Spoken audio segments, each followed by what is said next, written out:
Stop splitting up your training by body parts and train the movement patterns instead. That's going to make it a lot easier for you to plug and play exercises. I'll break it down for you. The movement patterns for upper body are vertical push, horizontal push, vertical pull, horizontal pull. Vertical push movements are when you're pressing the weight away from you over your head. Vertical pull movements are when you're pulling the weight towards you or you're pulling yourself towards the bar. Examples of vertical push movements are overhead presses.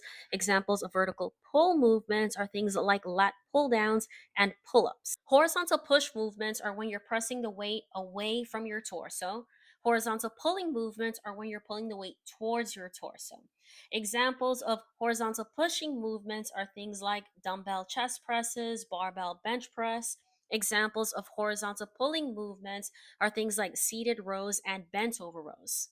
This is an oversimplification, but pushing movements work your chest, shoulders, and tries, and pulling movements work your back and biceps. For the most part, lower body movements can be broken down into two categories. That's going to be a squat pattern or a knee dominant movement, and hinging movements or hip dominant movements.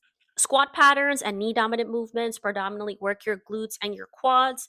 Hinge and hip dominant movements predominantly work your glutes and your hamstrings. So you're going to want a mix of both. Squat pattern or knee dominant movements are going to include things like barbell squats, goblet squats, hack squat, Bulgarian split squats, lunges. Hinge movements or hip dominant movements are going to include things like Romanian deadlifts, high box step ups, hip thrusts. So let's say I want to put together a full body routine using only machines and I want to hit each one of these movement patterns. You could start off with something like a leg press that's going to cover your squat pattern. After that, you can do a hip thrust machine that's going to cover your hinge or hip dominant. After that, you can do a vertical pull movement like a lat pull down or even a horizontal pull movement like a seated row. After that, you can do a horizontal push like a chest press machine or a vertical push like an overhead press machine. And that would cover the main movement patterns. If you have extra time, you can finish the session off with isolation movements for your lower or upper body and some abs, and you've got yourself covered.